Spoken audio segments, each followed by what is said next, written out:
大家好，今日呢集節目做唔做好呢？其實我哋諗好耐，呢個係一位觀眾用加密電郵爆料嘅。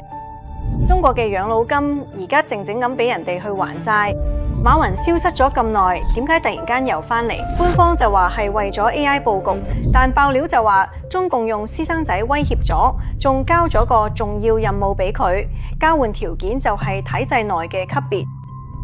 秦剛失蹤都差唔多3年，到底生定死？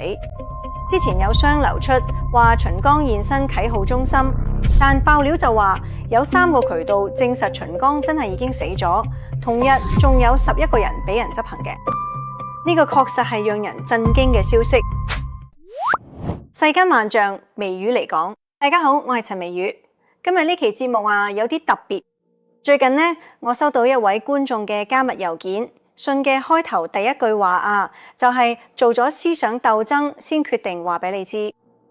呢位觀眾呢，要求我保護佢嘅信息，郵件係端到端加密嘅，睇完即刪，我唔會透露任何可以識別嘅身份嘅細節。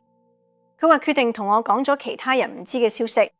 呢啲爆料有啲呢，我可以揾到公開資料嘅佐證，但係有啲老實講，聽落真係非常非常震撼。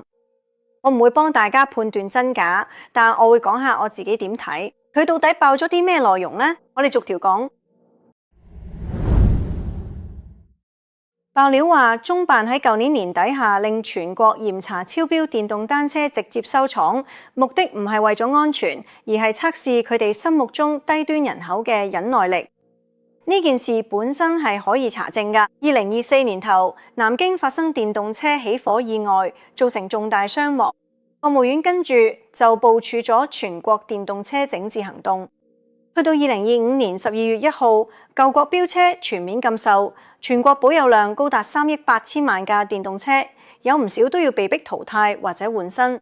新規咁嚴，搞到民怨四起。限速25公里，超速就會自動斷電。後座都冇㗎，連坐墊都換咗做硬泡沫。官方就話佢做係為咗安全。有位觀眾就話，其實呢一次係一次政治壓力測試，目的係想睇下老百姓頂唔頂得順。中共整治電動車用嘅係全鏈條整治，呢個詞打住安全旗號，實際就係要管控。呢種邏輯其實喺中共操作入邊都唔陌生。3億8千萬輛車嘅車主，大多數都係送外賣、送快遞嘅人，或者係普通打工仔。呢班人正正就係佢哋眼中所謂嘅低端人口。佢哋被逼要換車，或者乾脆放棄交通工具，頂唔頂得順呢？基本上都忍咗。跟住呢位觀眾就話，下一刀就快要落嚟啦。有爆料話，電動車整治只係前奏，測試完大家嘅忍耐力之後，下一步就係要喺股市度割普通人嘅錢，目的就係將國家隊嘅資金抽出嚟去補其他窿。同一時間，江蘇嘅養老金已經出現咗嚴重問題。江蘇省大約2年前開始全省統籌，鎮江嘅養老金由舊年上半年開始，完全要靠省級調度先搞得掂。南京嘅養老金喺2025年底會出事，大量斷章補礦市民收到街道辦網格員打咗嘅電話催交，背後其實係社保中心提供嘅數據。養老金危機呢樣嘢其實都唔係謠言，係中共自己講出口嘅。中共審計處喺2025年6月向全國人大提交佢份報告，直接披露地方政府大規模挪用養老金等民生資金去還債、發公職人員工資，仲截留同挪用咗超過41億嘅農戶補貼資金，最長拖欠咗9年。而家講嘅都只係審計處查到嘅一部分啫。中國問題研究專家指出，中共整體債務已經接近8萬億元，負債率超過 GDP 100%，遠遠超過國際警戒線。所以呢位觀眾講江蘇養老金告急，其實一啲都唔出奇。江蘇係中國最有錢嘅省份之一，如果連江蘇都咁樣，喺其他省份又點算？網格員打電話催人續保呢件事，其實都好值得大家思考。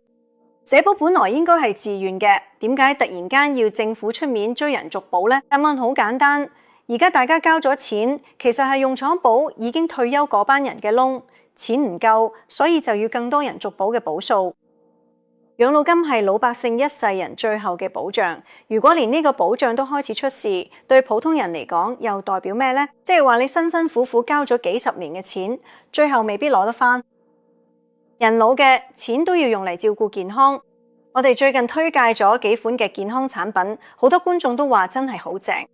我成日都會介紹韓國嘅紅海參，呢個產品而家係我哋收到口碑最好嘅其中之一。真係有好多觀眾都同我哋講話好好，有啲人食咗之後降咗血壓，有啲人話幫到佢哋修復膝頭冠月板，仲有人覺得傷口愈合得好快，或者佢覺都好嘅。其實我自己都食過一段時間，都覺得修復效果真係好好，好似口腔潰瘍咁都好快改善。因為我哋呢個紅海參實在賣得太好啦，好多觀眾想補貨嗰陣都要等好耐時間。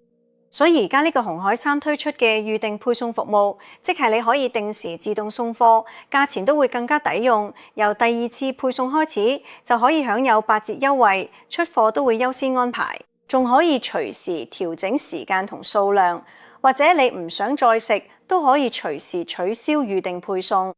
當然你都可以好似平時冇單次落單購買，用我哋優惠碼微於微語都可以享有85折優惠。有消息爆料話，好多央企每年都有30%嘅裁員指標，專門針對佢人工高、佢背景嘅老員工。裁員之後再用更低人工請啱啱畢業嘅學生被補返。中國鐵路上海局更加特別，用強制學習、考試大量佔用員工休息時間，整到員工好標鬱，逼佢哋主動辭職。去到2025年上半年，浙江某個分段有個老員工用刀割嘅領導條頸。之後呢種無止境嘅折磨先至暫停咗。裁員潮其實係可以查證嘅事。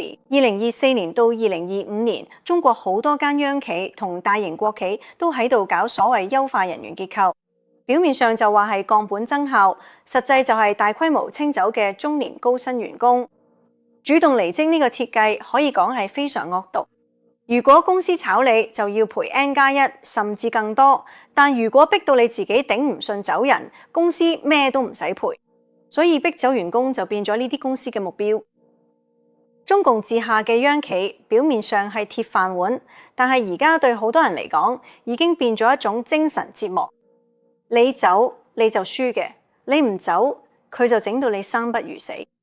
而且呢個係一個系統性嘅設計，唔係個別主管嘅問題。喺呢封爆料信入邊，最震撼嘅內容之一就係關於馬雲回歸。爆料話馬雲返國係因為中共用私生子威脅嘅。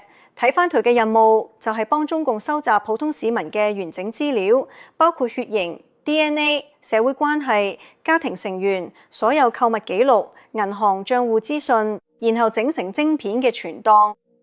作為交換，中共就答應佢哋俾咗一個體制內嘅級別，而且承諾將來俾咗建立一個可以同 PayPal 或者 Visa 匹敵嘅全球支付平台。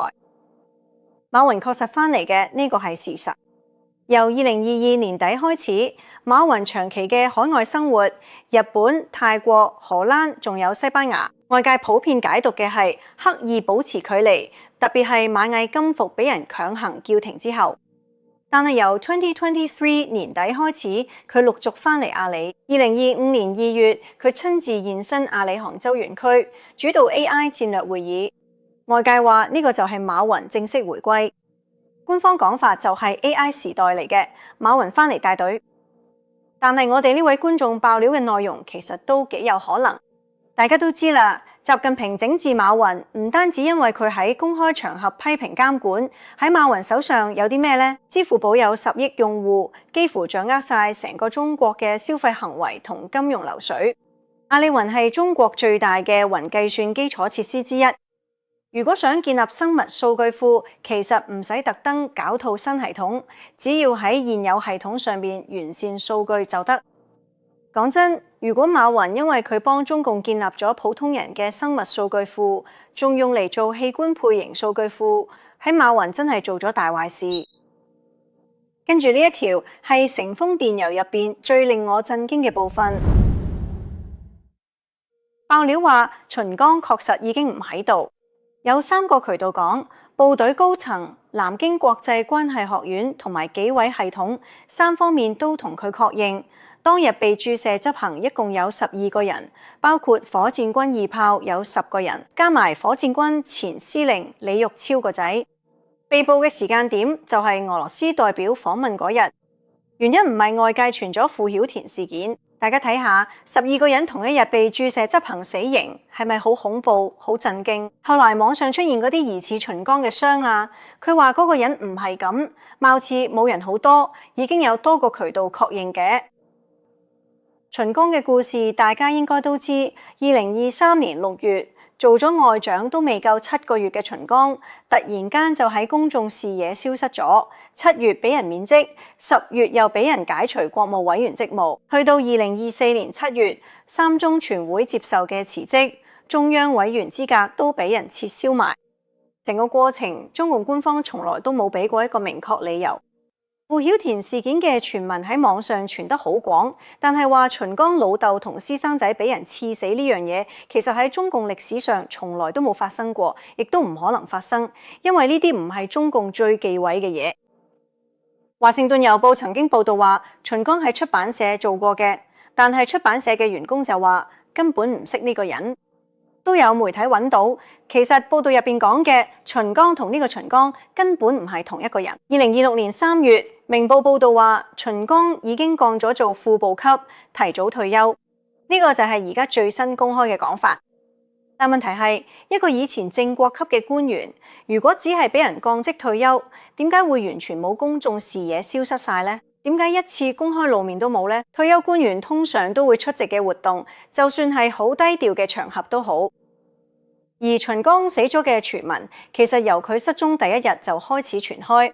我哋之前都報道過，最早嘅傳聞就話佢係俾人打針打死嘅。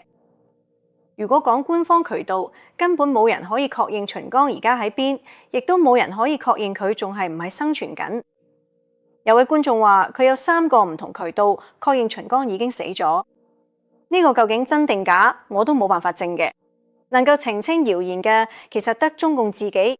如果秦剛仲係生存，只要喺出咗路下邊拍條片見下人，咁所有傳聞自然就會消失。但係佢哋做。大家講下點解佢哋唔澄清謠言？爆料最後講，將來人口多咗縣級地區要起軍民兩用機場，會用電動細型無人機，機場入邊會有核彈，目的就係一開戰就用普通市民做肉盾。全國好多重要城市嘅人口密集高樓都已經裝咗發射架，邏輯都係一樣。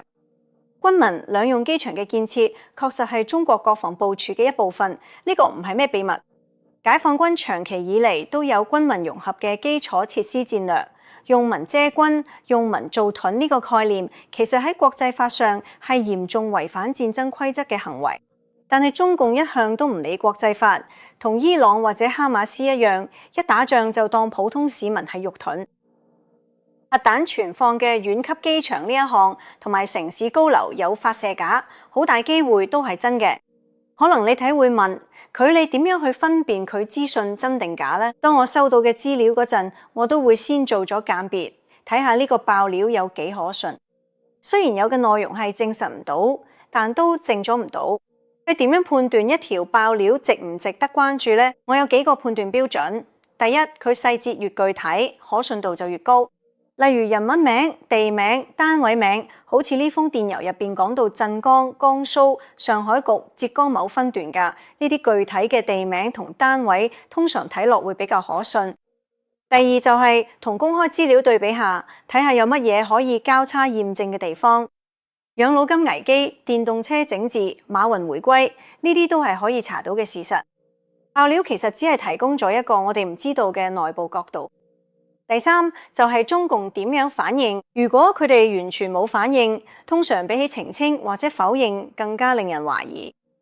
秦剛個案就係最典型嘅例子。第四，呢個講法符唔符合中共一貫嘅做事模式？睇住人把柄去控制商界人士，或者挪用民生資金，呢啲都係冇乜成日用嘅手法。